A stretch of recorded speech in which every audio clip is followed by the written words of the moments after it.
A winter night off Japan. Cold air, dark sea. A single American submarine holds its breath on the surface, running blacked out and low, chasing a shape so large it looks wrong against the horizon. For hours the target shows only a smear on the radar and a pale ribbon of wake. Then, through the periscope, a wall of steel slides across the lens, so big the mind resists it. 6 torpedoes will leave the tubes before dawn. 4 will hit, and by late morning, the biggest warship ever sunk by a submarine will be gone. That is the record that still stands. But records don't explain anything.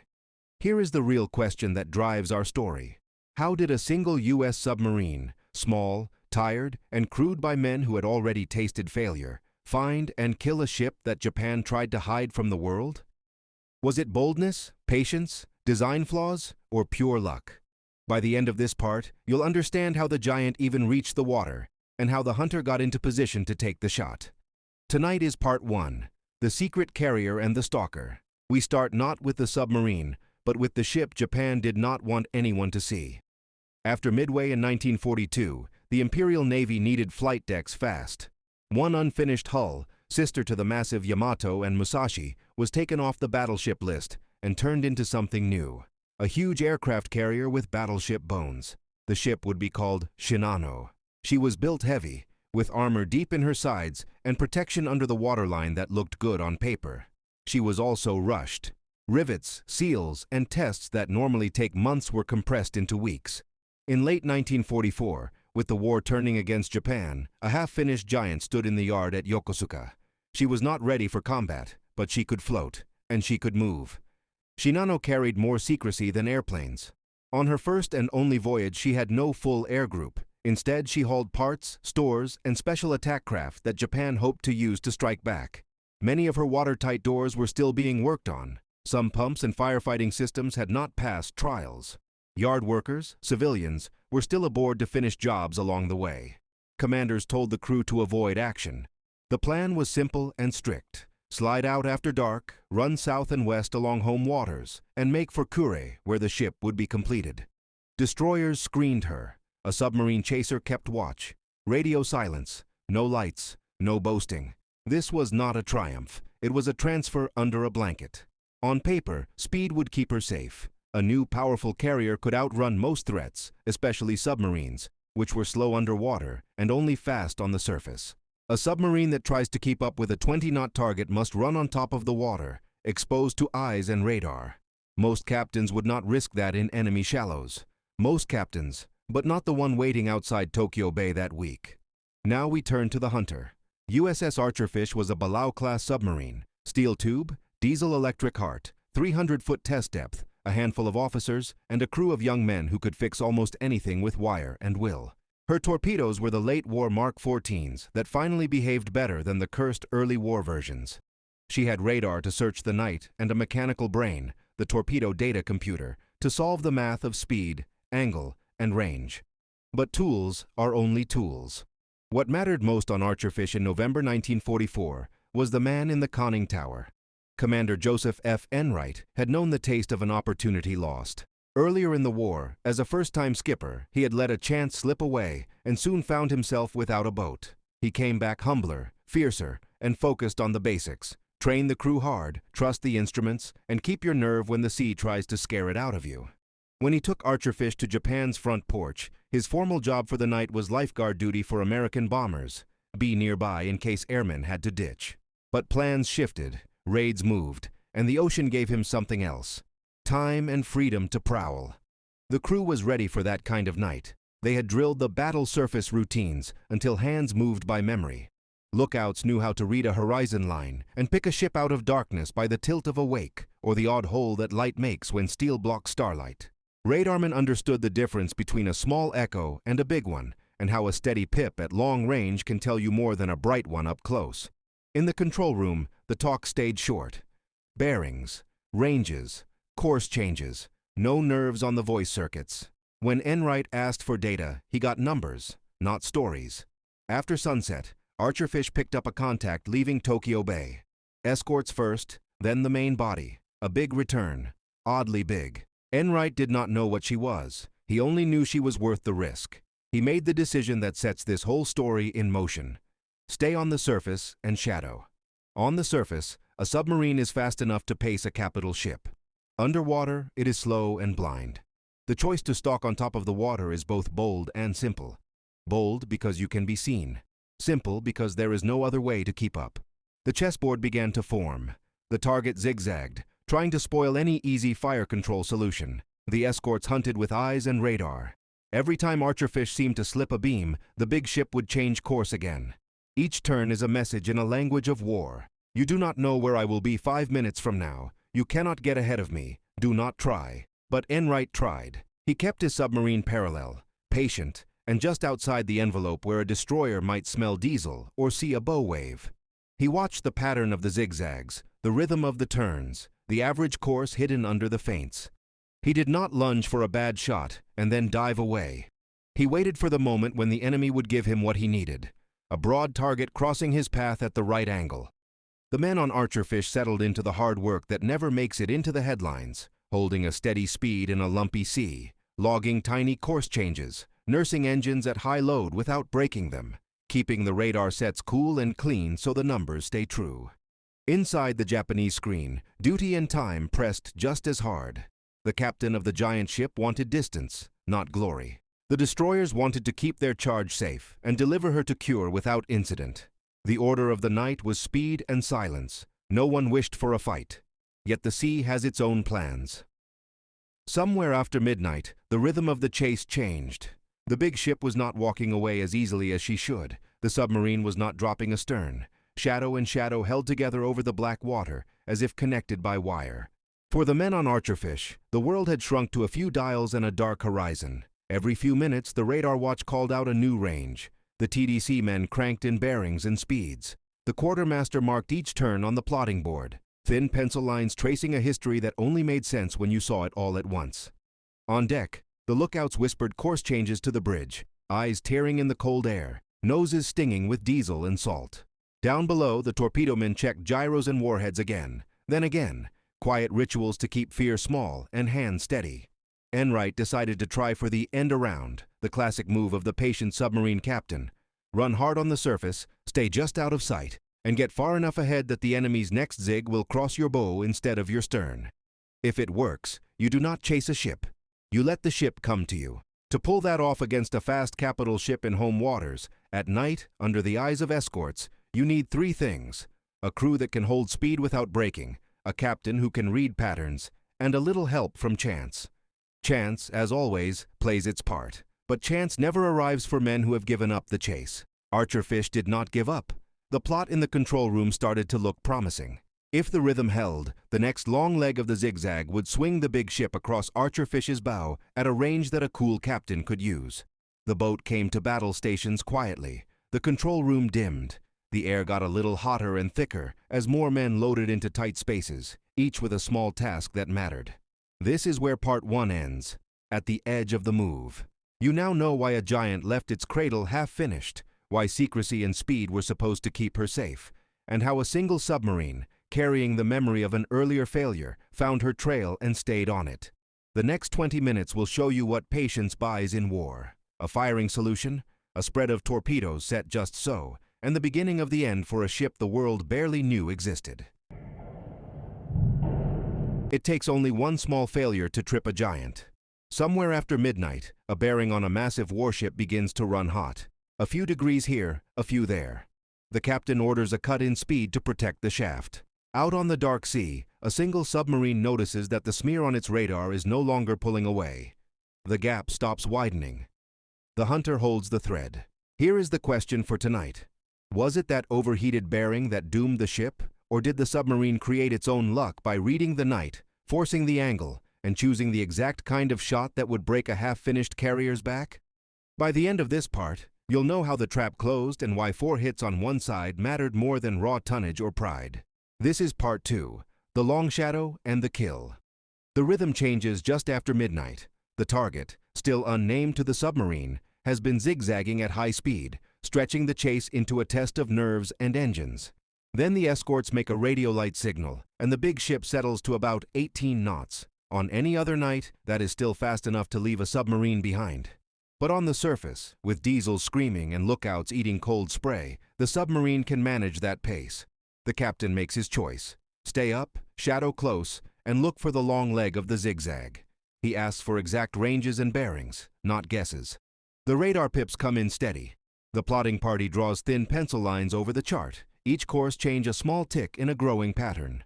The captain watches the way the big ship turns, how long she holds a heading before throwing her weight into a new leg. He sees it, a rhythm you can set a watch by. If he runs hard now, just beyond the edge of the escort's attention, he can get ahead, far enough that the next long leg will cross his bow. This is the end around, and it is part math, part nerve. It means showing more of your own wake to any eye that is looking. It means trusting your engines to hold top speed without failing you at the moment you need them most. Above all, it means betting on the enemy captain's habits.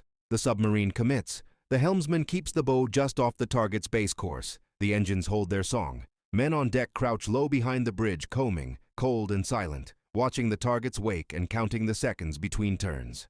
The captain doesn't want a chase shot. He wants a crossing shot, broadside, where angle, speed, and range give his torpedoes time to arm and space to walk across a wide target. He knows this ship is big. He does not know her name. He does not need it. The size of the radar echo, the height of the superstructure against the dim sky, the way the escorts guard her flanks, everything says capital ship. Against a capital ship, depth matters. He orders shallow settings, not deep into the armored belly where torpedo bulges and thick plating might soften a blow, but high, where pipes, trunks, doors, and joints were rushed, where hangar decks sit over fuel and airlines, where a half-finished giant is weakest. The boat slows. The men go to battle stations. Voices drop to a murmur. In the forward room, torpedomen check gyros, inspect pistols, lay hands on the steel they have trained to trust. In the control room, the torpedo data computer, the TDC, a steel brain with wheels and dials, takes in the last numbers. Target speed, angle on the bow, range, bearing rate. The captain climbs the ladder one more time, sweeps the horizon, then slides back down, calm and tight. Stand by. The next long leg of the zigzag comes on schedule.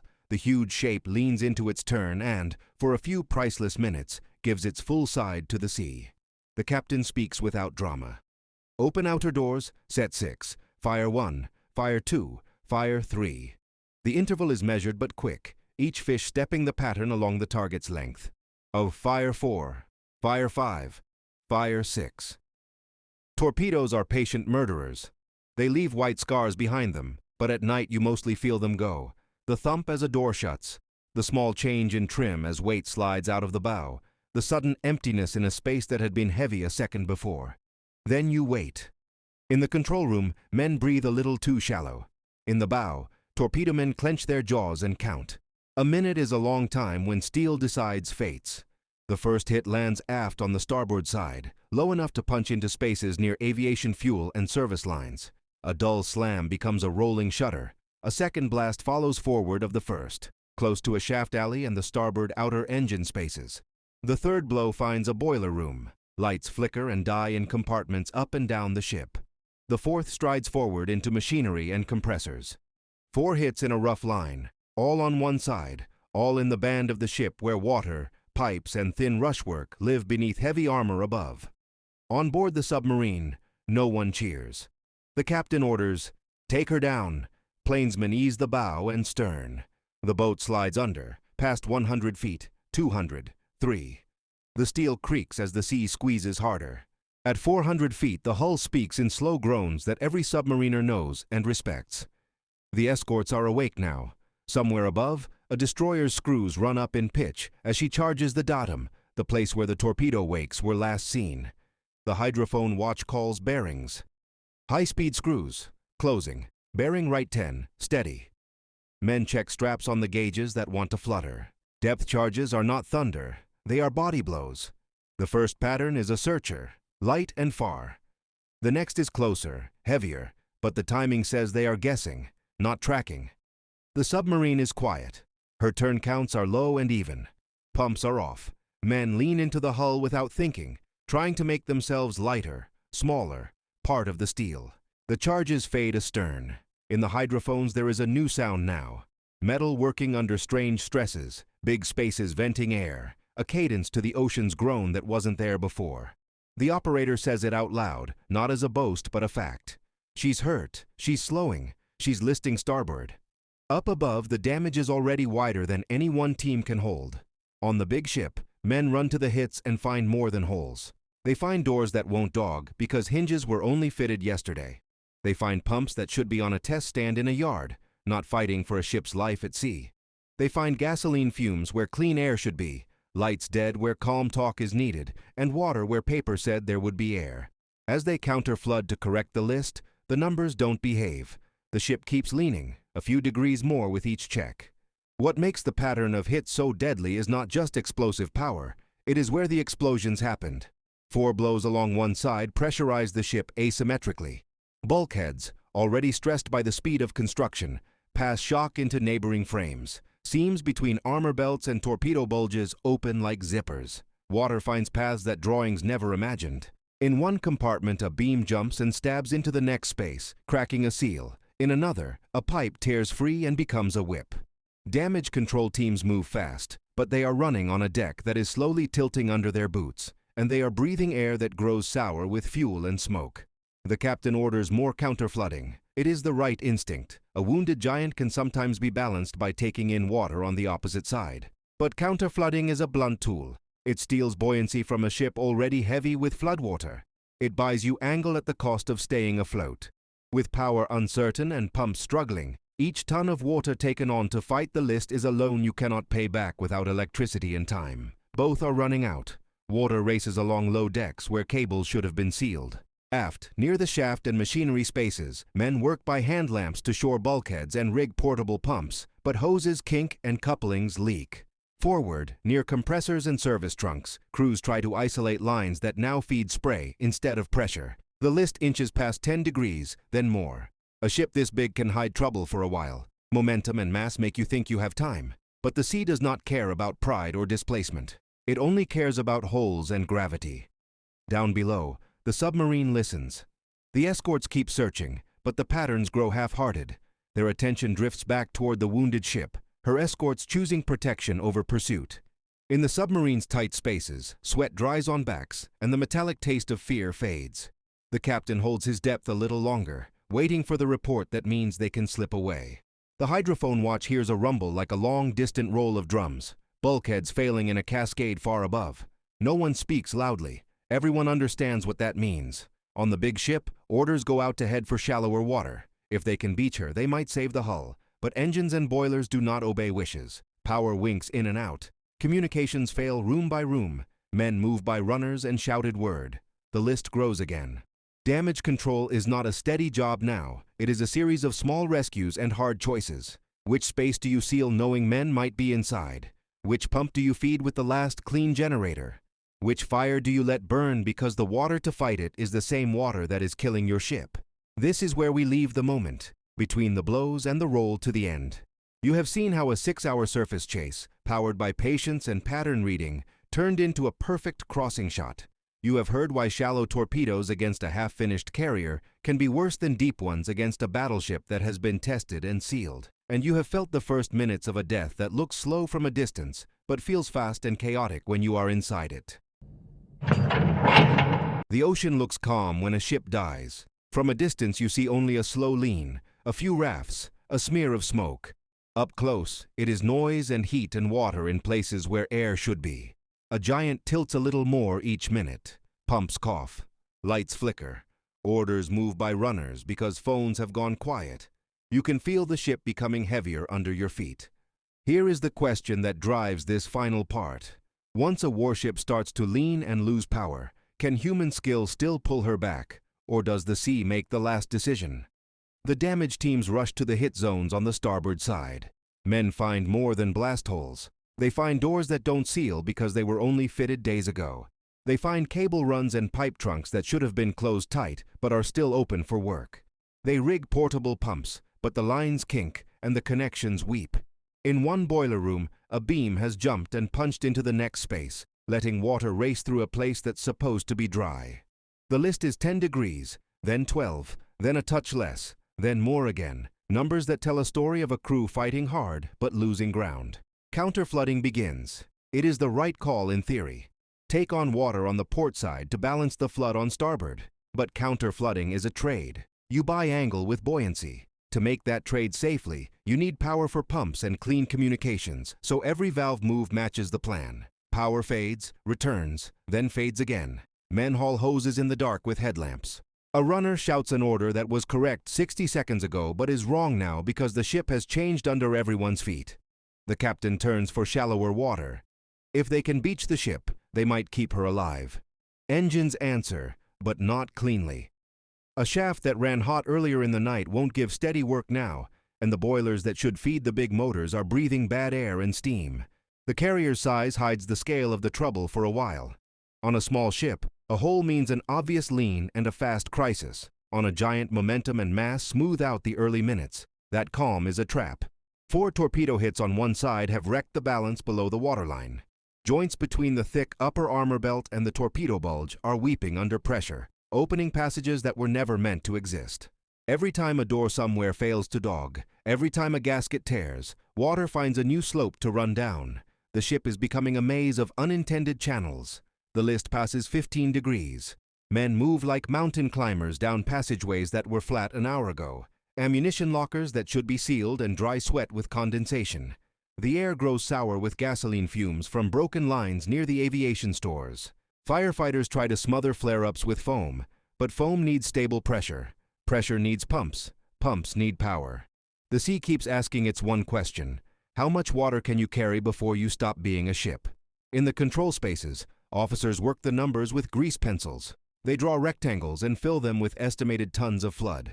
They try new sequences: close here, open there, feed this pump, starve that one. The calculations are sound, but the inputs are dirty because the ship is changing faster than anyone can measure. Someone says, "It's holding," and then the deck tilts another degree. Someone else says, "Power is back," and then the lights die again, and the room fills with the smell of hot insulation. By late morning, the lean pushes past 30 degrees. That number is more than a statistic. It is a line between "we can still maneuver" and "we are out of time."